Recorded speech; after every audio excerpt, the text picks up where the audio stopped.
Spent many years, most of my career as an agronomist, the biggest chunk of it in corn, sorghum, sunflower type support from all the way through from North Dakota all the way down to the Texas Gulf Coast and kind of the central U.S. where I've spent all my career. And then since 2016 until about a year and a half ago, I was a cotton development specialist on the phytogen cottonseed side of the business, and I'm originally from the Texas Panhandle, and I'm a Texas Aggie. So anyhow, that's my bio in a minute or so. But what I do now as an Enlist field specialist is I support the entire Enlist Weed Control system for Corteva. So I support the crop protection team and all the Corteva seed brands, and just educating folks on the Enlist Weed Control system. So the newest thing, and I tried to, after talking to Nick, I tried to figure out how to put this program together, what I was going to talk about. So we're going to start off talking about Enlist Corn, which is a new launch and something you hadn't seen out in the field much before, and we'll talk about why we're kind of relaunching that. And so we'll go through Enlist Corn, and then we're going to back up and just talk about Enlist, generally speaking, and talk about the whole program and talk about what it is and why it's different, and then emphasis on how best to utilize the system. So this is the system kind of in a nutshell a little bit. So what you get, hopefully most folks are probably familiar with Enlist Cotton in this part of the world. It's been around since 2017 really. And then of course Enlist E3 soybeans is now the biggest trait in the United States, and then we're going to be talking about Enlist Corn. So you see that all of them have tolerance to 2,4-D choline, which is Enlist. So we talk about the Enlist Weed Control system, and then we talk about Enlist, which is actually the name of the chemistry that goes out. We'll talk about that as we go forward. Of course, Roundup, which is glyphosate, and Liberty, which is glufosinate. So all those crops have tolerance to all those. Which could be a new thing on your corn, because a lot of corn doesn't have glufosinate tolerance. And then out here on the edge, you see we're talking about FOP herbicides. So that is a sure too, and we're going to talk about that in a little more detail as we go.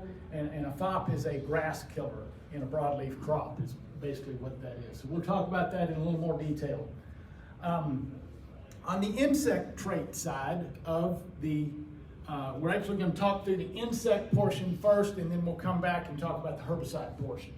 So if you're familiar with using a trait system from any of the Corteva brands, what you're currently using for above ground protection is either Acromax or Acromax Leptra. And the difference in those two, the big difference is you've got the VIP3A gene in the Leptra product, and that's where you're picking up the corn earworm control or western bean cutworm control, sharper control there. For below ground, you're using Chrome, but let's stick above ground. What we're going to do in the future moving forward, and this is actually a transition that's going to be coming rather quickly in all of the Corteva seed brands, your Acromax is going to become PowerCore Enlist. And with that, you're going to get a similar above ground protection, as well as everything from the Enlist Weed Control system. For the Leptra products, those will become PowerCore Ultra, and that carries across that VIP3A gene. Okay, on the below ground section, right now we're using Chrome, and we have been for a number of years, several years. That will become Vorseed Enlist, and that's going to pick up some additional below ground protection, as well as everything from the Enlist. So from a weed control standpoint, the traits are exactly the same on all three of those products. But from an insect portfolio, we'll start off with the PowerCore Enlist. So this is above ground. Again, this is kind of just a chart showing some of the insects and the number of modes of action. In this chart, it's comparing to a VT Double Pro system, and you see some of the advantages there. But more importantly, here's kind of what you get with that above ground. You're getting these genes coming from that MON 89034. You're getting these two, Cry2A and the Cry1A gene, as well as the Cry1F gene, for those of you that are gene nerds and keep track of that kind of thing. So anyhow, this is your above ground, and again, this is going to be replacing the AcreMax that you're currently using from an insect standpoint.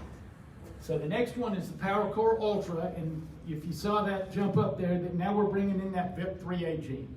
This is above ground insect protection only, and this is there's generally fewer PowerCore Ultras than there are PowerCores, because a lot of people in the country just don't need the extra earworm or the extra western bean cutworm protection. But certainly as we get out west, that can be very important in some situations.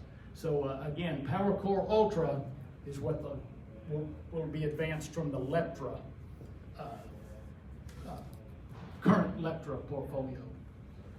Okay, Chrome again, 8.5 bushel advantage, yield advantage, and a lot of that's coming from the breeding stack that this is. And if you remember when Chrome came to market several years ago, this bushel advantage is coming because the old system, the way those traits were put together, I don't know how to describe it, if it was inefficient or what, but it just did not transfer for the breeders very well. And there were a lot of kind of challenges that came forward before Chrome came out.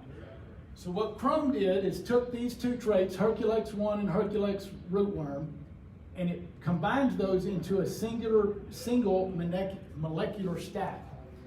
What that did, and that kind of opened the gates to the Corteva breeders to be able to work with a much higher percentage of the germplasm. Previously, when they were using the old AcreMax Extreme, they would make the conversions, and a high percentage of them just didn't make good hybrids, and they wouldn't yield with the way they were supposed to. And so they didn't advance those lines. And so it kind of had the breeders' hands tied behind their back, because they had the whole 30 or 40% of what they could breed with, and they couldn't fully utilize those materials because they wouldn't transfer. When they came out with the Chrome system, the traits went into the plants a lot smoother, and it allowed them to use the whole portfolio, and that's where we get this 8.5 bushel advantage versus the old system, because you were able to utilize almost everything in the lineup. So moving forward, when you get into Vorseed, they're still using that Chrome technology, but they're stacking it with the very latest traits, including new trait that you've probably read about in trade publications called RNAi. It's a rootworm trait, and what it does is it helps control rootworm reproduction, but it doesn't happen fast. It's not a fast-acting trait, and that's why it's still stacked with the older rootworm technologies that have a lot quicker knockdown. So what you have is a very thorough system by stacking all of those things together. So what you get here at the top is Vorseed corn. You get 6 modes of action on various insects. That includes above and below ground insect protection. And you get the 4 herbicide tolerant traits that we'll go into in more detail here in a moment. Versus a Smart Stacks Pro, you're picking up 2 additional herbicide tolerances there, because you're picking up 2,4-D choline and the FOP tolerance. We'll talk more about those. The one other thing that's not really outlined here, the insect traits versus a new Smart Stacks Pro, the insect traits look the same, but once again, the breeders on the Smart Stacks Pro side don't have this Chrome advantage, so their breeders are still working with one hand tied behind their back a little bit, because they don't have the benefit of this insertion technology. Okay, so that kind of talks about all of the insect protection on the new Enlist hybrids, so be looking for those. The other thing I will say on these is, when I started this role a little over a year ago, this was kind of a couple of years out type of thing. Roughly last January, February, all the import approvals got approved, and that really stepped on the gas, and then follow that through with it. All these hybrids did really well coming through the breeding trial, coming through the impact trials and various other advancement trials. And so this year, when you go out to your favorite Corteva seed brand plots, you're going to see these 3 technologies in many of the plots, maybe half to 2/3 of the plots. well, not just half will have the technology, but half of the plot's going to be, or more, is going to be these hybrids as they come forward and advance. There's a lot of excitement around them and a lot of yield potential there. Okay, moving on, we're going to talk about the herbicide technology. I already kind of keyed up a little bit that you got 2,4-D choline, glyphosate, glufosinate, and the FOP herbicides. So backing up to kind of brass tacks, with Enlist, you've got Enlist Duo, which came out first, and that's 2,4-D choline stacked with glyphosate, or in the jug. But really what we sell most of is Enlist One, which is straight 2,4-D choline. And there's a lot of opportunities for tank mixing and putting various things together. And so those are the two chemistries. So again, they're the chemistries behind the Enlist Weed Control system. Of course, you have to have the traits that go along with that. How do we apply them? Enlist One goes out at 2 pints per acre, and Enlist Duo goes out 4.75 pints. And with those, you get a full pound of 2,4-D active. So you're getting a good, strong dose of 2,4-D out there across that acre. We want to spray when weeds are small. We're going to dig into this a little more in a minute. We want, hopefully the weeds are actively growing. Apply full rates. We actually used to have some smaller rates on the label, but we took those away because we just don't want to encourage people to try to cut rates and then we build up weed resistance that much faster. Again, get it out with good pressure. We're going to talk about water carrier volume, 10 to 15 gallons recommended, even higher than that if we have Liberty in the mix. And then we're going to talk more about spray additives as well. Now, how much of this product can we put over each acre? So with Enlist One or Enlist Duo, and again, we're talking about Enlist corn here, it's labeled to use over the top up to V8 or 30-inch tall corn. With drop nozzles, 30 to 48 inches. Now, if you look right below it at the glyphosate label, they're exactly the same. And we did that on purpose when we brought these products to market and labeled them, so that's a nice smooth transition for a grower, and he can go straight into mixing the two products together and using the exact same growth stage. Liberty, emergence through V6, it actually reads V6 to V7, and then Assure 2 herbicide can go out at V2 to V6. So let's talk about the flexibility this gives you. We've been using 2,4-D in corn since the 50s or 40s, I don't know, it's been a long time. But what happens when we put 2,4-D out over corn, right? You get brittle snap, fused brace roots, a lot of crop safety issues when you drop 2,4-D down in the whirl of a corn plant. This is going to, with the trait in here, you're going to be able to use 2,4-D if you need to, and we're not advocating 2,4-D on every acre of corn. We know that's not realistic and that's not what we're advocating for, but it's a tool in your toolbox, and you'll be able to put a full pound of 2,4-D over 30-inch tall corn if needed to go out there and fix a situation that you may have. So it adds a lot of crop safety and a lot of flexibility to your weed control program. Again, then you can come in with Liberty in a tank mix or by itself up to V6. And let's talk about Assure 2 herbicide right quick. So that is Quizalofop, and it's a grass killer in a broadleaf crop, beans or cotton, something like that. And so now you can be able to go in and put out Assure 2 herbicide from V2 to V6 and pick up volunteer corn. If you got an eardrop field from the year before that's non-enlist corn, you can go out there and clean up that volunteer issue. If you've got some glyphosate resistance Johnson grass or a shadow cane issue, you're going to be able to safely clean up some of those issues. Can't remember if I have it on a different slide, but when we make that application, let's be careful what all we put in the tank. You can put too much in a tank, particularly with Assure 2, and now all of a sudden you're not getting your full grass control.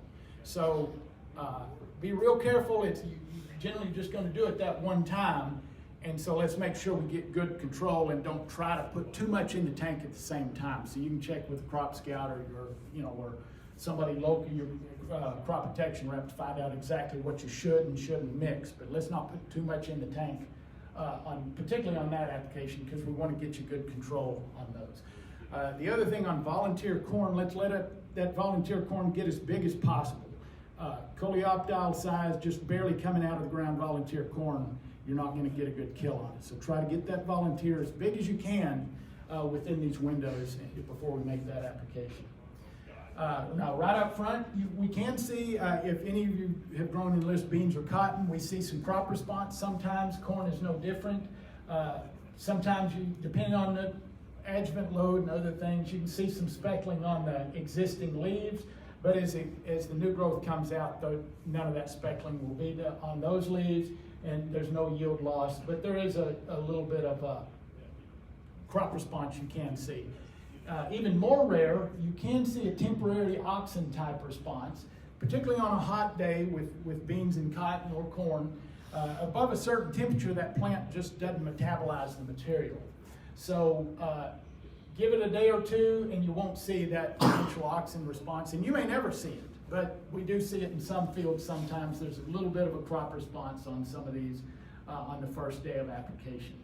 So again, once that plant gets it all metabolized, it blows right on through it, and the new growth is perfectly fine.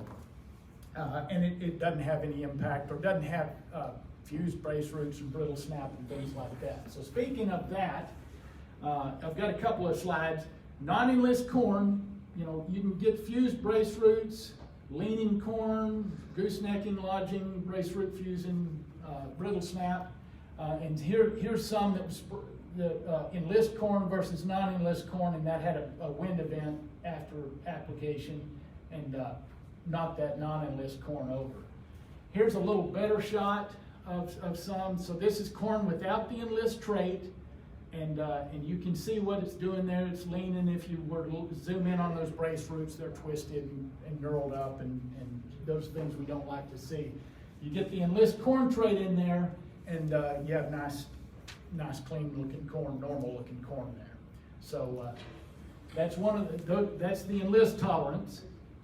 Here's what FOP does to non-enlist corn. This is quizalofop.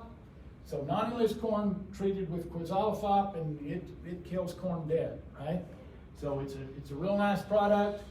Again, Assure 2 is the only labeled FOP herbicide, and this is enlist corn that's treated with the FOP, and it's of course resistant to it, so the corn looks very normal. I don't have a slide on this, but one thing to make sure of is the difference in a FOP and a DIM. So clethodim is what's in Select or Select Max, and we don't have tolerance to clethodim. So if you take an enlist corn crop and the following year you put in a bean crop or a cotton crop, you'll be able to, and you get volunteer corn coming up, you'll be able to spray clethodim or Select over the top of that soybean or cotton crop and be able to kill the volunteer enlist corn from the year before. Now, if you go out there and spray Assure 2 or a FOP chemistry, you're not going to kill it. The other thing you're going to have to make darn sure of is where you put this stuff.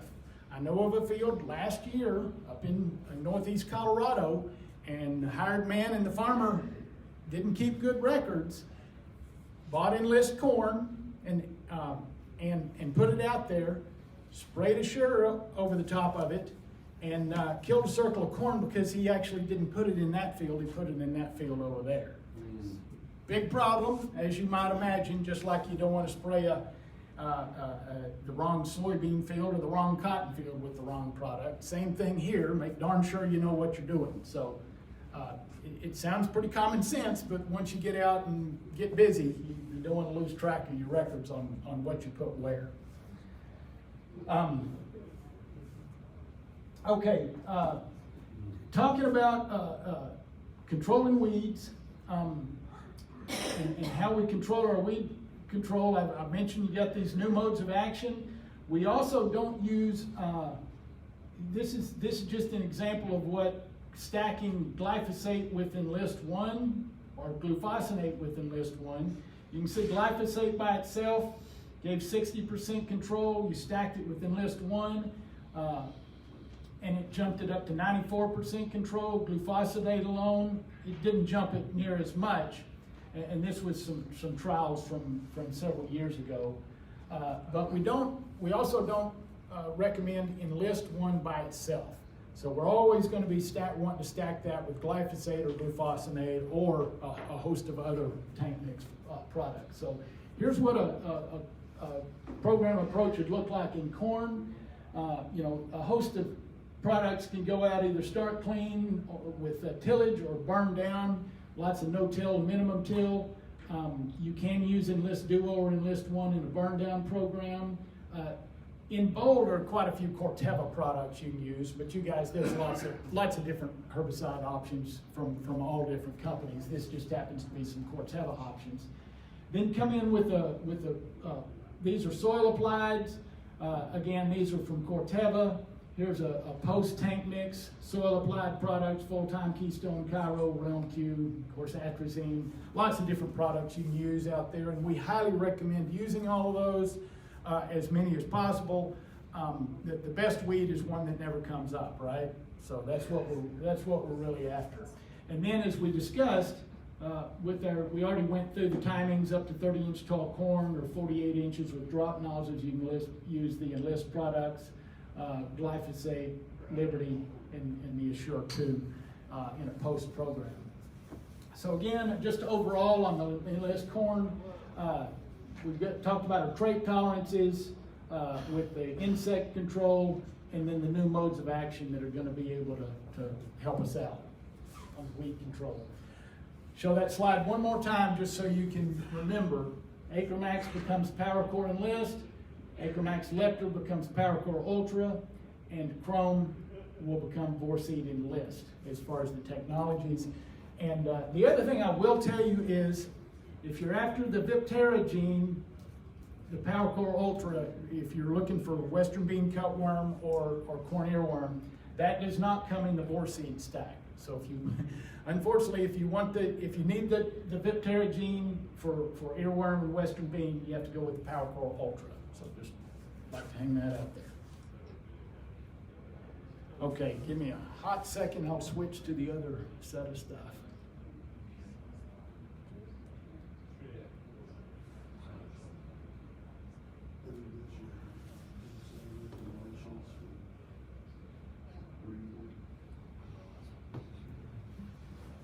Okay, now I'm kind of switching to a different set of slides, and we're just going to talk about the Enlist program. We'll touch on cotton and beans a little bit, and just best practices for weed control and things like that.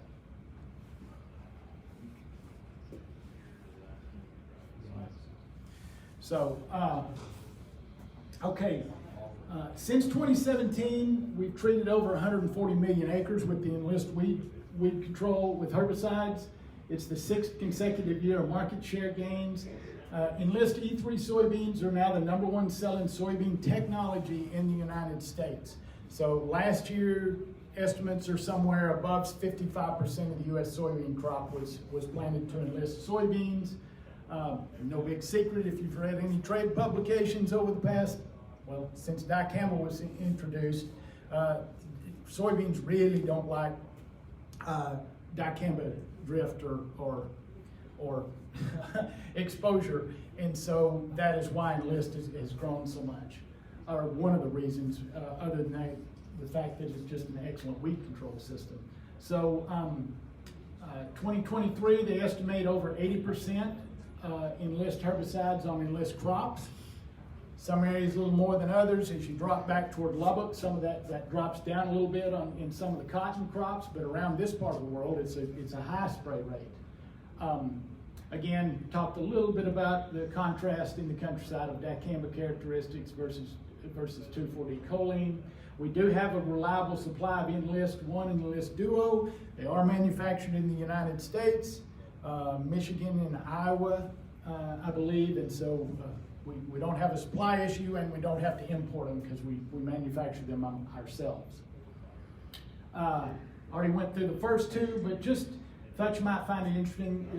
We introduced Enlist Duo first, but we actually sell, the vast majority of what we sell is in Enlist One, and it's a product that just has lots and lots of tank mix flexibility. Okay, talking about the crop tolerances. We've introduced Enlist and started talking about it over 10 years ago.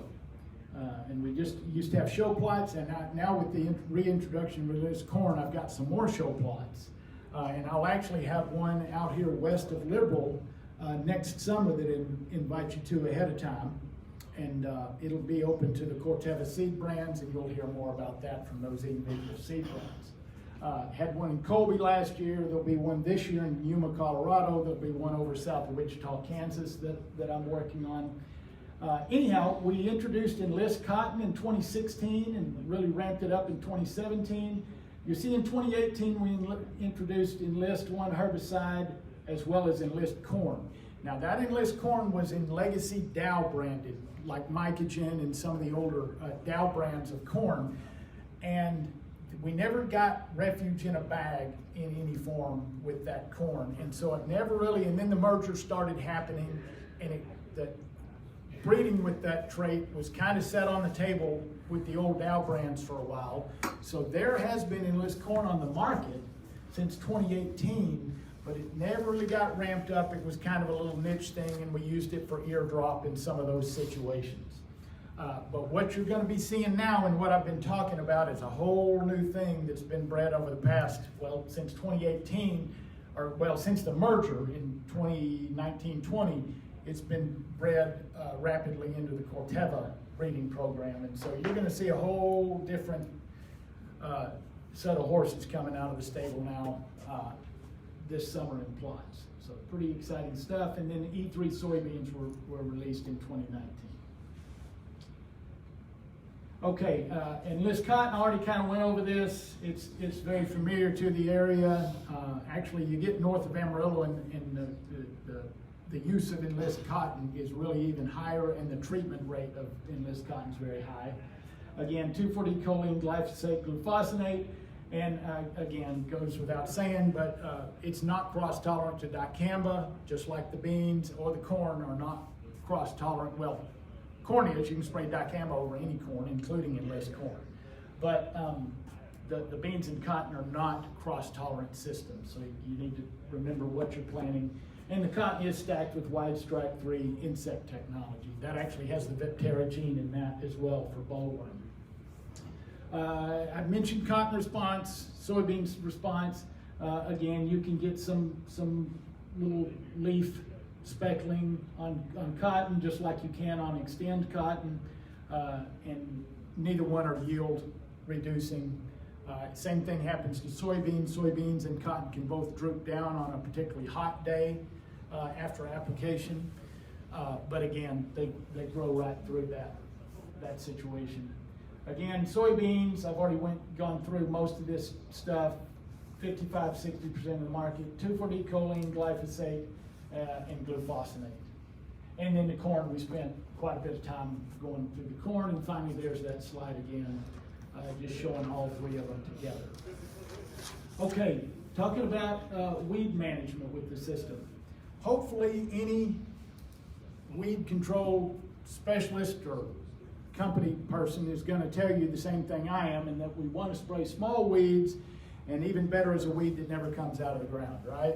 So anything we can do with pre-emergent herbicides is the first and best method of control.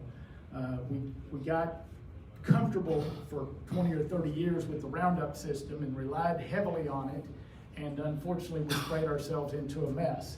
So anyhow, all these things grow at a rapid rate, and let me show you this picture. So again, small weeds, why do we spray small weeds? That little weed right there, a couple inches tall, has 9 growing points on it. 3 to 4 inch tall weed bumps it up to 14, and now 4 to 6 you got 18, and you can't even count them on these weeds that are, you know, that guy's shirts right there. So those aren't very tall weeds. And of course, when they start coming up in a clump like that, now you're worried about a coverage issue, or you're going to get each one of those covered. So the issue is, you've got to get chemistry into that plant, enough chemistry to kill every one of those little growing points. And I know you guys, it's easy for me to stand up here in January and talk about this versus the battle that you guys are fighting out in the field when it rains and when the wind blows and when it does things and you don't get to the field exactly when you wish you could. But this is why we're doing it. You've got to make sure we get enough product onto each of those leaves and into each of those growing points to thoroughly kill that plant. So we've all been battling hardened off weeds that are hard to control, and we don't get a good kill, and then it's dry and the weed's not growing well, all the challenges you guys face. But this is why we do it and why we recommend small weeds. This is just showing 2 to 4 inch weed control versus 5 to 6 inches versus 10 to 12 inches. And you can see ragweed, water hemp, lamb's quarters. And you can see the 2 to 4 inch weed, we get really good control. And then control as the weeds grow and we try to catch up, falls basically on what we, this was Enlist 1 by itself. And again, we don't recommend Enlist 1 by itself, and this is why we pair them up. So showed the corn slide a while ago. This is what it would kind of look like in a bean situation. Again, try to start with a clean field, plant our beans. Again, a number of products there that come from the Corteva lineup, but you can use others. And then we apply our Enlist 1 glyphosate, glufosinate over the top. And Enlist 1 can go out to R1 growth stage versus dicamba, which is limited by the calendar. So dicamba usually has like a June 30th date. Up in the soybean country, Illinois, Iowa, Indiana, June 12th is their cutoff date for dicamba. So ours is by the growth stage. Same thing on cotton. One little caveat here on cotton. Normally on cotton, if you choose to burn down with 2,4-D and you're not planting Enlist cotton, you have to wait 30 days because there's a little bit of soil activity there. With Enlist cotton from Phytogen, you can use Enlist 1 or Duo right up to the day of planting and not have any problem because the trait's there. Again, some Corteva products, but with cotton, there's a whole host of products that have been around for many years that can be used out there as your soil applied products, and we highly recommend multiple modes of action of those products. And then again, first white bloom is, you can use Enlist all the way up to first white bloom.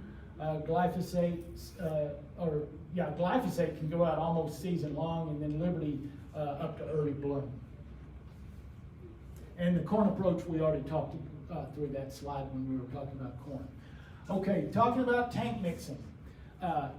EnlistTankMix.com, or even just starting out at Enlist.com, is a good place to find out all that you can tank mix. And there's over 1,300 products that are labeled to go out with as tank mixes with the Enlist products. One thing I'll advertise to you guys, this is an Enlist product use guide. This one's a 2023 guide. The new ones won't be out until February sometime, but they'll be the same basic information. This has all the websites in it, and it's got a lot about what I'm about to talk about in it. And I've got a stack of them up here. You're welcome to take one or two.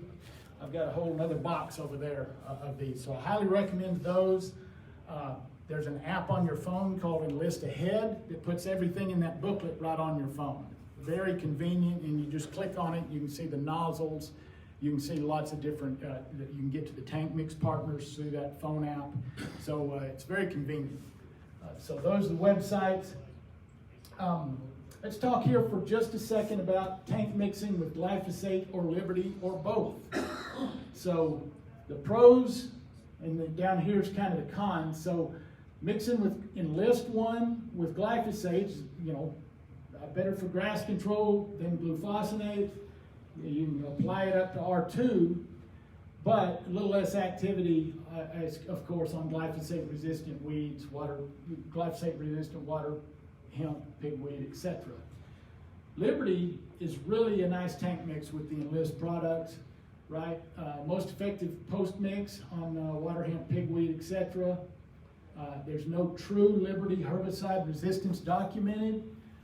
Strong broadleaf control relative to grass control, very good option for kochia is Enlist 1 and Liberty. And we also find, even out in this arid part of the world, that putting them together makes them both work better together, and it makes Liberty work better than Liberty by itself. A lot of times on a dry year we get Liberty complaints, but when we put it in the tank with Enlist 1 and we go out with the right rates, and put enough water with it, we still get good control there. The cons, no application window later than R1, prefer higher humidities, right? Spray early or late to get best control, and it is more expensive than glyphosate. And then you can put both out, which gives you 3 modes of action. It gives you Liberty, glyphosate, and Enlist the Enlist all together. But that can reduce our grass control a little bit sometimes. Of course, it costs more to put all 3 of them in the tank at the same time. And you can, depending on those plus your adjuvants, can increase your crop response a little bit there as well. Okay, this is just a chart showing Enlist 1 versus Liberty alone versus paired with Enlist 1. So the way to read this is in green is Liberty herbicide 32 ounces by itself in the percent control. And if you could, the chart would be one long skinny chart going horizontally. So the weeds change from chart to chart. So that's just showing the increase in control. So let's look at Palmer Amaranth, 3 to 4 inch tall weeds versus a 6 to 8 inch tall weed. Liberty alone had 57 to 66% control. And when you paired it with Liberty, that jumped that control up quite a bit. But look at our weed size. When we went 6 to 8 inch weeds, both systems lost control. But it still was a 35% increase by putting the 2 products together. Okay, you can see some different products, and I know it's an eye chart to attempt to read all of that. But again, spray on labeled 3 to 4 inch tall weeds. This is why we say we put the 2 together. Even in a dry environment, the 2 together will make your Liberty work better than the Liberty by itself. And same with the Enlist. Okay, talking about Liberty applications again. I think it's important because we get lots of discussion around how to get our best control with Liberty. So again, 32 ounces of each gives you a good rate of both. Again, there's our weed height, 3 inches tall or less is ideal. AMS, 1.5 to 3 pounds per acre. There's I already talked about white bloom on the Enlist cotton, R1 for the Enlist E3 soybeans. Volume, 20 gallons per acre recommended for the best performance of Liberty. Now, again, back to our old days of spraying Roundup, we got pretty complacent spraying, 5, 7, 10 gallons an acre and getting away with it and getting good control, but that's just not the case. And so if we're going to make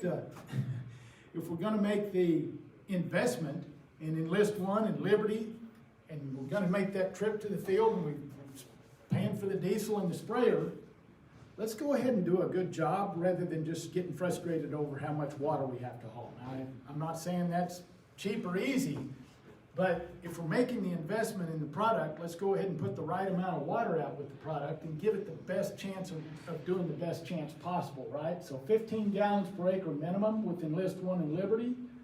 20 gallons recommended for best performance of Liberty, especially when grasses or dense weeds are present. So to get a big thick weed mat, and as the weeds get some size on them, we need to get enough products down and to do a good job on those. Optimized coverage, I don't expect you to read all of those, but they're in this booklet and they're on that phone app. Again, works best with sun and humidity and wind speeds maximum at 10 miles per hour.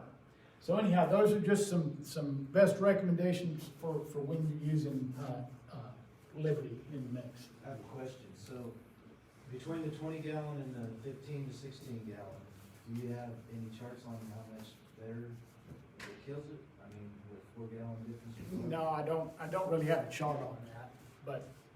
So where do you come up with the 20 gallon?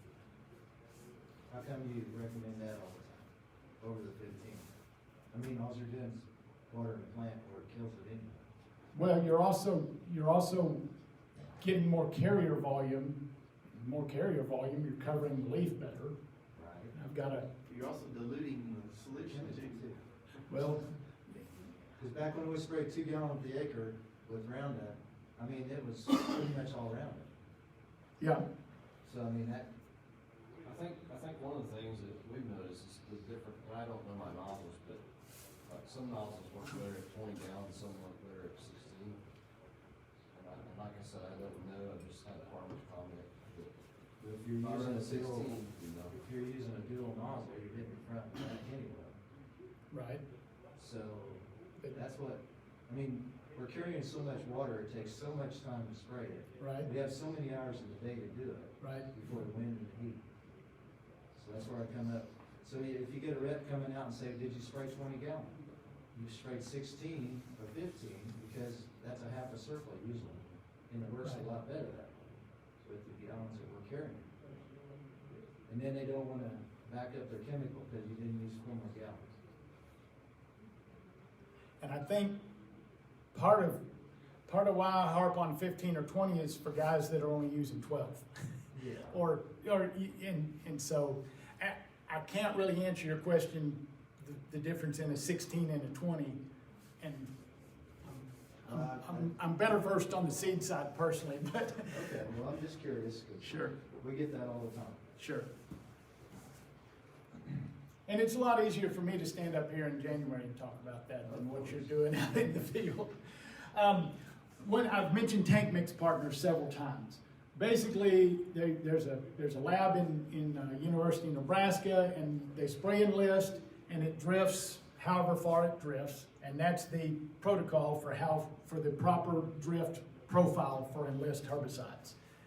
When you put a tank mix partner in there with it, they take that, they spray it, and as long as it doesn't make that drift profile worse, it's an approved tank mix partner.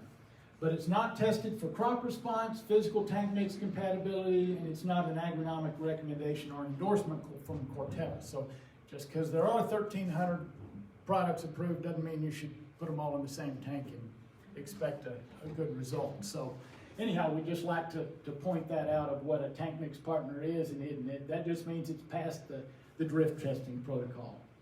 Okay, what makes them different? I've already mentioned, I think we can mix with glyphosate, Liberty, and we do recommend AMS. And the AMS does not break the inherent low volatility characteristics of 2,4-D choline.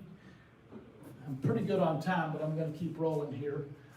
We don't require a drift reduction or volatility reduction product in our tank. The Enlist products are already have those in the jug. Now, that being said, there are products available and they can be used. They're approved tank mix partners. They can be used. And we actually recommend AMS. And like with dicamba, you're not supposed to put AMS in the tank with labeled dicamba over dicamba crops. Real quick chemistry lesson. What is it? 2,4-D choline. This is 2,4-D amine up here. Here's the acid and the amine salt, and that can vaporize, and that leaves both of them available to possibly vaporize. 2,4-D choline, the 2,4-D acid now has a negative charge on it, and that choline salt has a positive charge. So those are attracted to each other, just like you learned in 5th grade science class. And that's why that molecule doesn't disassociate. It's a lot harder for that molecule to come apart. And on the right, on this chart, this is 2,4-D vapor loss after 70 hours after treatment. So 2,4-D ester, which is the old original type, almost 4% of that product got up and vaporized or moved out of the field. 2,4-D amine, and don't get confused, this product they call low vol. Well, that was a name they came out with many, many years ago, and it was low vol compared to ester, but it is not 2,4-D choline. So every once in a while we'll go walk in, a farmer said, oh, I put the low vol out, I got low vol 2,4-D. Well, that's not 2,4-D choline, which is branded Enlist, which is the only thing labeled to go over the top. So 2,4-D choline, you see it's not zero volatility, but it's 96% less than an ester and 87% less than an amine. So that's chemically why we talk about the way it's built and the way that it won't volatilize and why. So there's actually scientific reason as to the safety of the product. And then finally, we call it Enlist with 2,4-D choline with ColXD technology. ColXD is basically a fancy way of saying the drift reduction agent that's already in the jug. So this is the same thing sprayed. This boom is glyphosate with, I don't know if it was an ester or an amine, but you can kind of see the driftable fines there. And just by putting it in the proper, this is Enlist Duo, which has glyphosate already in the jug. And you can see it's a 90% reduction in physical drift.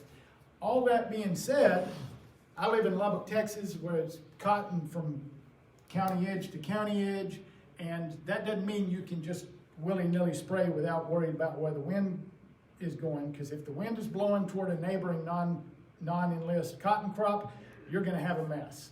So we have to be very careful with those applications. But once it hits the ground, it's going to stay where it's sprayed. Okay, making successful applications. All of these crops, and I'm going to zip through these because I need to bring it in for a landing here pretty quick. These are not susceptible crops. So any soybean crop, it doesn't matter what trait it is, can be planted next to a field of an enlist crop with a little bit of drift toward that crop, and it won't hurt. 2,4-D just doesn't hurt soybeans too bad in a light drift rate. Again, peanuts making incredibly, there's lots of farmers that will plant enlist cotton on one half of the circle and peanuts on the other half, and it's a very good partner because the drift one way or the other doesn't hurt the other crop. Again, corn, wheat, alfalfa, sorghum, all very safe neighboring crops to an enlist corn, soybean, or cotton crop. Okay, we're going to talk about these in a little bit. These are all the things that you guys have to worry about in setting that sprayer up to do a good job. Now, this is a chart. We're going to talk about it a little bit. You can't read it. It's in the booklet. I encourage you to pick up a booklet.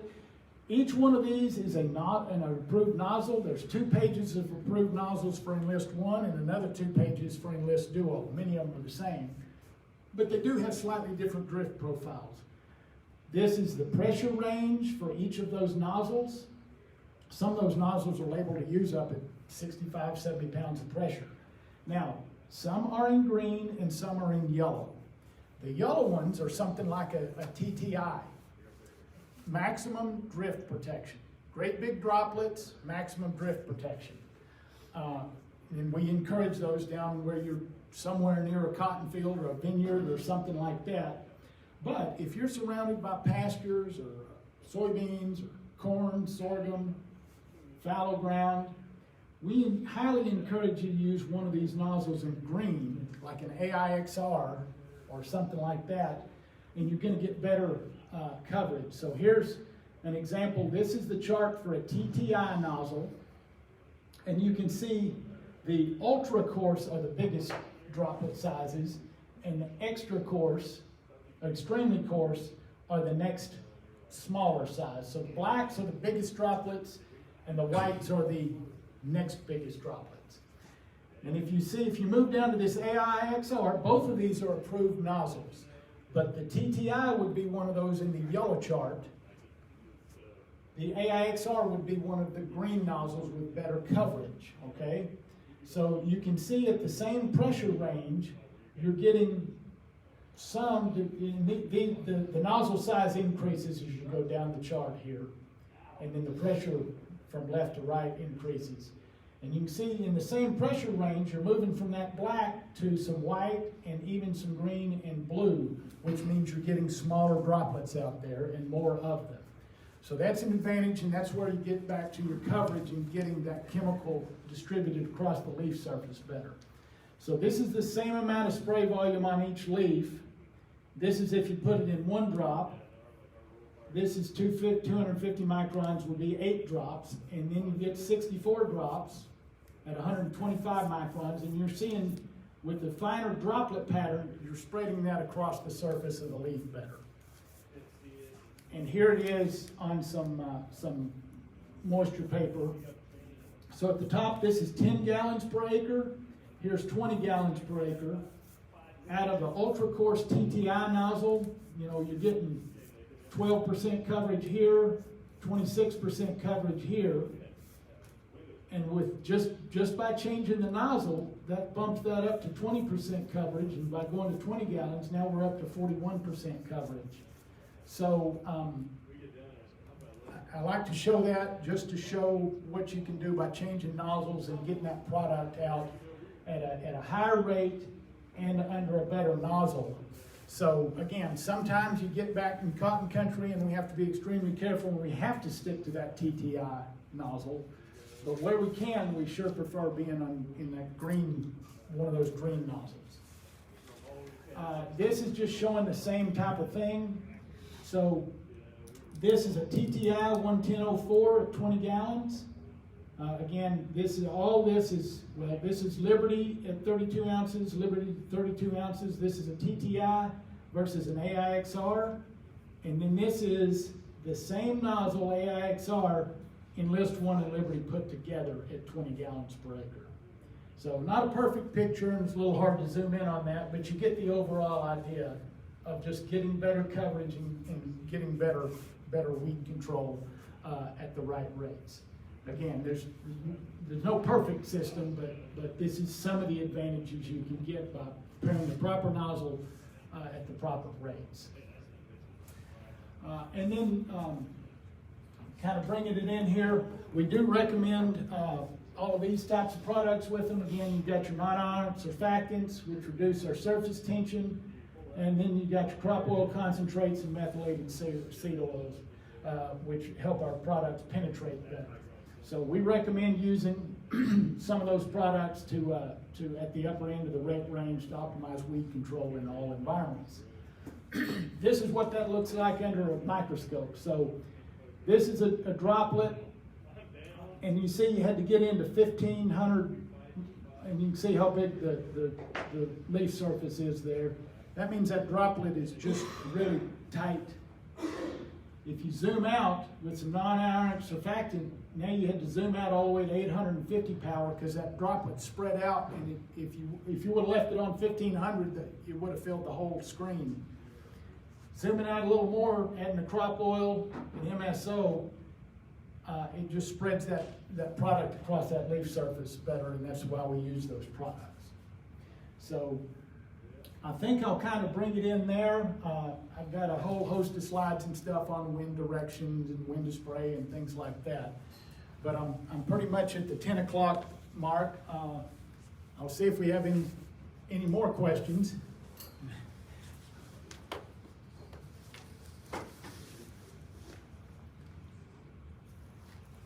Scott? Where's Scott? Scott left us a couple minutes. Any questions, ideas? All right, so I have. Oh, there's Scott. I've got a question. So you talk about the Enlist soybeans. What is the advantage of having like Enlist soybeans versus spraying like just 2,4-DB on them? Because that's been labeled for years. I mean, can you go like longer, or is the Cola a better product? I am not a 2,4-DB expert, so Okay. so and plus I'm not from the soybean part of the world, so I probably can't answer that well. So, Scott, anybody know soybeans better than I do that can? Jeff? Well, that was a peanut product. You've been playing with it? Oh yeah, 2,4-DB goes out over Yeah, peanuts. peanuts, and that's why I was just, when you see, Yeah. when you Keep them see clean? that in lists, you're like, well, what's the difference between that and 2,4-DB?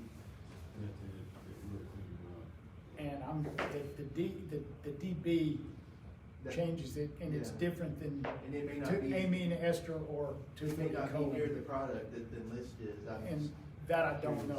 I know they use a ton of it in peanuts. It's a lot weaker, Yeah. like it's per pound a bit. And I don't know exactly why biologically it's weaker, but Yeah. I think that's also why it may be safer. Y'all got a guess at the 2,4-DB versus 2,4-D choline question? 25 years of being product management and never used it on alfalfa.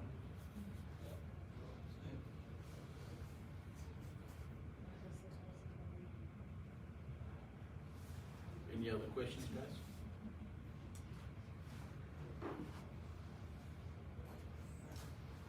Any other questions?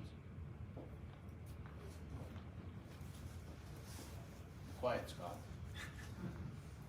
One thing I'd say is if you're gonna use Liberty, make sure it's hot. Some ideas, suggestions from you for this area, things that have worked? Yeah, 80 to 85 degrees is what I mean by hot, and it's humidity, and it's like Fred said, though, you got about a 2 or 3 hour window every day to drop the hammer. So, and I don't know, I use 8 or 6 on nearly everybody. 8 gallons is a whole circle. And that's on Liberty you're talking about? Yeah. I What- know, I never use 8 on. I never So what recommend about 2,4-D pre-emerge on the Enlist beans? Is that something you recommend you do? I mean, it's usually in the tank, yeah, but, what kind of rates are you thinking? 5, I mean, what? if you're using Enlist, you just will use the 2 pint. As a pre-emerge? I like to throw, if you're talking about soybeans, Flumi deep Banville, well, gotta be careful with the Banville, but Flumi is a really good product with Enlist ahead of time. Get a little soil action from it. But over the top, I guess personally, I'd rather just go the Liberty route. Unless the weeds are really small, then maybe we'll throw a little. If the weeds get big, then I throw the Enlist in, but otherwise, I'd just stick with Liberty. It works really well if you get good coverage. So. Guys, thank you. We'll have the marketing guys, market outlook guys, risk insurance management. There's 3 of them that's going to be partnering up at 10:30. So you guys can go out and visit with the guys.